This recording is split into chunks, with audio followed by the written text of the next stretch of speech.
صحیح مسلم میں حدیث ہے سر، غزوہ خندق کے چیپٹر میں، اسی طریقے سے کچھ لوگ حضرت معاذ ابن جبل کے پاس آئے، حضرت حذیفہ ابن یمان کے پاس، رازدار رسول، یہ صحیح مسلم ہے سر، کوئی سٹوری نہیں ہے۔ تو کہنے لگے جی کتنے آپ خوش نصیب ہیں، حضور کا ساتھ آپ کو نصیب ہوا، کاش ہم بھی اس زمانے میں ہوتے تو قربانیاں دیتے۔ وہ تابعین تھے نا۔ حضرت حذیفہ نے کہا یہ باتیں کرنا آسان ہے، میں تمہیں صرف ایک واقعہ بتاتا ہوں، ایک واقعہ کہ خندق کا موقع تھا، سخت سردیوں کی رات تھی،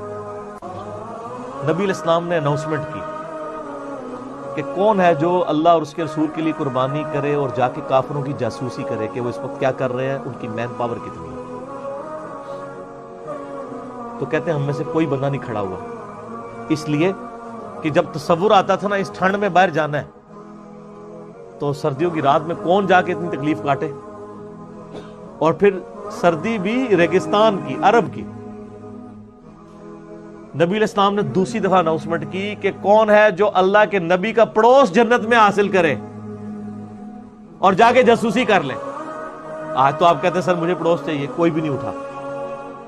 تیسری دفعہ کوئی نہیں اٹھا، چوتھی دفعہ نبی علیہ السلام نے فرمایا حذیفہ، حذیفہ کہتے لو جی، کہتے میرے دل میں غم آ رہے گئے، اونٹتے جانا ہی پڑے گا کیونکہ اب تو حکم آ گیا نا۔ پہلے تو آپشن تھی نا کہ ٹھیک ہے جی والنٹیئرلی کوئی اٹھ جائے رضا کرانا طور پہ، میں نے کہا یا رسول اللہ جاؤ، ٹھیک ہے یا رسول اللہ، انکار کر کے کافر ہونا تھا۔ کہتا ہے میں اٹھا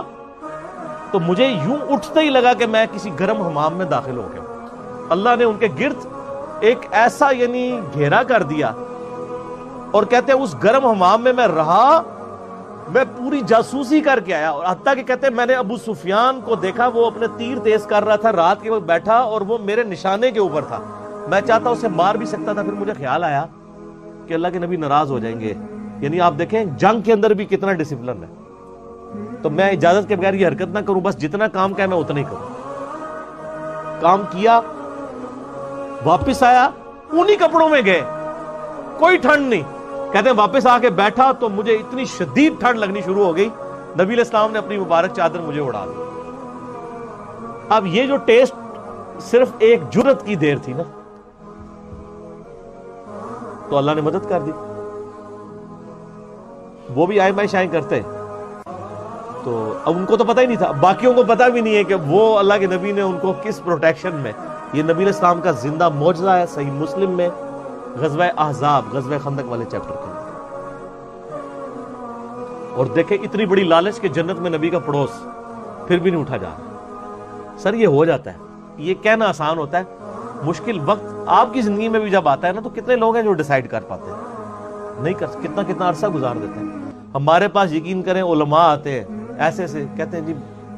پتہ ہے سب کچھ فراڈ چل رہا ہے، لیکن کیا کریں، سسٹم سے بغاوت نہیں کر سکتے، اسی معاشرے میں رہنا۔ تو سر یہ بات کرنا پھر آسان ہے، صحابہ کی نسبت، یعنی ہمیں تو اس کا عشر شیر بھی حاصل ہو جائے تو کس لیول پہ ہم ہوں، یہ باتیں کرنا سر کہ تیرے ہوتے جنم لیا ہوتا۔